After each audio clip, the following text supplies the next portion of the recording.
ఉచిత ఇసుక అన్నారా లేదా? ఉచిత ఇసుక అంటే అందరూ ఏమనుకున్నాం, డిపోల దగ్గర ఇసుక ఉంటుంది, వెళ్ళి తెచ్చుకోవడమే అని చెప్పని అనుకున్నాం. ఇసుక ఫ్రీ, కానీ సేనరేజ్ ఛార్జెస్, లోడింగ్ ఛార్జెస్ ఇదంతా కలిపి టన్నుకు 1400 రూపాయలంట. అంటే 1394 బాటా రేటు, 1394 రూపాయలు టన్నుకి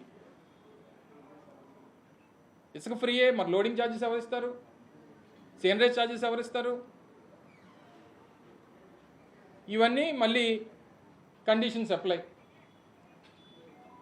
నిన్నటి నుంచి చూస్తూ ఉన్నాం, bus free, RTC bus free అన్నాడు కదా, బస్సు ఫ్రీయే, సీటుకి డబ్బు కట్టాలి, అందులో బస్సు వెళ్ళడానికి కావాల్సిన డీజిల్కి డబ్బులు కట్టాలి. కరెంటు ఛార్జీలు పెంచాం, కానీ నాణ్యమైనటువంటి కరెంట్ కావాలంటే ఛార్జీలు పెంచాలి. ఇప్పుడు ఉన్నది నాణ్యమైంది కాదు, ఆయన ఇస్తాడు నాణ్యమైంది, ఆ నాణ్యమైన దానికి డబ్బులు కట్టాలి. తల్లికి వందనం ఒక తల్లికి మాత్రమే, మళ్ళీ ఇద్దరు కావాలంటే ఇద్దరిని పెళ్లి చేసుకోమంటాడేమో, 15,000 కావాలంటే. ఈ రకరకాలైనటువంటి కండిషన్స్ ఇవన్నీ చెప్పారా జనానికి ముందు, ప్రజలకు ముందు చెప్పారా? ఇద్దరు పిల్లలు ఉంటే 15,000 30,000 ఇస్తానన్నారు, కానీ తల్లి ఒకరిదే ఉంటే 15,000 అని చెప్పి ఆ రోజు ఎందుకు చెప్పలేదు? అంటే ఇద్దరు పిల్లలు ఉంటే ఇద్దరు తల్లులు ఉండాలన్నమాట, 15,000 కావాలంటే. ఇన్ని కండిషన్స్తో ఈ సూపర్ 6 ఎటు వెళ్ళిపోతుందో ఆయన ఇందాక మాటలో విన్నారు. 4,000 రూపాయలు పెన్షన్ ఇస్తాం, సరే ఇచ్చారు, వాలంటీర్లతో పంపిస్తాం. ఏరు వాలంటీర్లు? లేరు, వాలంటీర్లతో పంపిస్తామని చెప్పి ఆయనే చెప్పాడు. వాలంటీర్లు లేరు. వాళ్ళ ఎవరిని కొత్తలు తీసుకో, నీలాటోళ్ళు పెట్టుకోమనాల్సింది.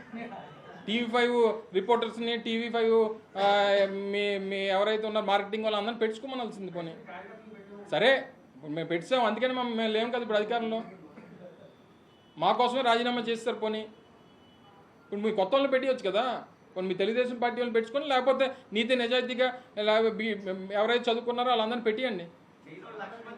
ఏది ఏమైనప్పటికీ ఇప్పుడు ఉన్నటువంటి పరిస్థితుల్లో కొన్ని గత ఎన్నికల ప్రచారాల్లో చేసినటువంటి కొన్ని ప్రకటనలు పరిపాలనలోకి వచ్చిన తర్వాత వాటికి విరుద్ధంగా ఉన్నాయి, వీటికి అనుమానాలు ఉన్నాయి, ఆందోళన కలిగిస్తూ ఉంది ప్రజల్ని. ఈ ఆందోళనని, ఈ ప్రశ్నలకు సమాధానాలు చెప్పాల్సిందిగా, వాటిని నివృత్తి చేయాల్సిందిగా మేము కోరుతూ ఉన్నాం తప్ప వారు అమలు చేయకుండా ఉండాలనేటువంటి తపన అయితే మాకు లేదు, చెయ్యాలనే కోరుకుంటున్నాం. ఎందుకంటే ప్రజలకి మంచి జరుగుతుంది. ప్రతి ఇంట్లో దాదాపు మేము 80-85 లక్షల మంది పిల్లలు స్కూల్స్కి వెళ్ళేటువంటి వారికి ఉపయోగపడేటువంటి కార్యక్రమాన్ని చేశాం. అంటే దాదాపు 42-43 లక్షల మంది తల్లులకి అమ్మఒడి ఇచ్చేటువంటి కార్యక్రమం చేశాం. సో ఇవన్నీ అనేక రకాలైనటువంటి అనుమానాలు ఉన్నాయి. వీటిని అన్నింటినీ కూడా నివృత్తి చేసి, ఇప్పటికన్నా ఇంకా జగన్మోహన్ రెడ్డి గారిని నిందించడం, ఆయన మీద ఏదో రకంగా ఇష్టం వచ్చినటువంటి మాటలు మాట్లాడడం, ఇవన్నీ మానుకొని 4 రోజులు అయిపోయింది. పరిపాలన మీద శ్రద్ధ పెట్టి ఏ రకంగా చెయ్యాలి, ఏ రకంగా మంచి చేయాలి. నిన్న అప్పుల గురించి కూడా నోటికి వచ్చినటువంటి మాటలు చెప్పేశారు. నిన్న ఫైనాన్స్ మినిస్టర్ గారు చెప్పారు, 2014 నుంచి 19 కన్నా 2019 నుంచి 24లో రాష్ట్ర ప్రభుత్వం చేసినటువంటి అప్పు అప్పటికన్నా తక్కువ అని చెప్పి నిన్న నిర్మలా సీతారామన్ గారు చెప్పారు. ఇవన్నీ మేమేం మా ప్రభుత్వం నిన్న వారు మాట్లాడుతూ, ముఖ్యమంత్రి గారు మాట్లాడుతూ ఉన్నారు, అమ్మమ్మ ఎన్డీఏలో నేను కీలకంగా ఉన్నాను, కానీ దేశంలో 29 రాష్ట్రాలు ఉన్నాయి, అన్నీ మనం చెప్పినట్టు చేస్తారేంటి అని అంటున్నాడు ఆయన. వాళ్ళ దేశంలో అన్ని రాష్ట్రాలు ఉన్నా కేంద్రంలో ఉన్నటువంటి ప్రభుత్వం మీ వల్ల ఉంది కదా,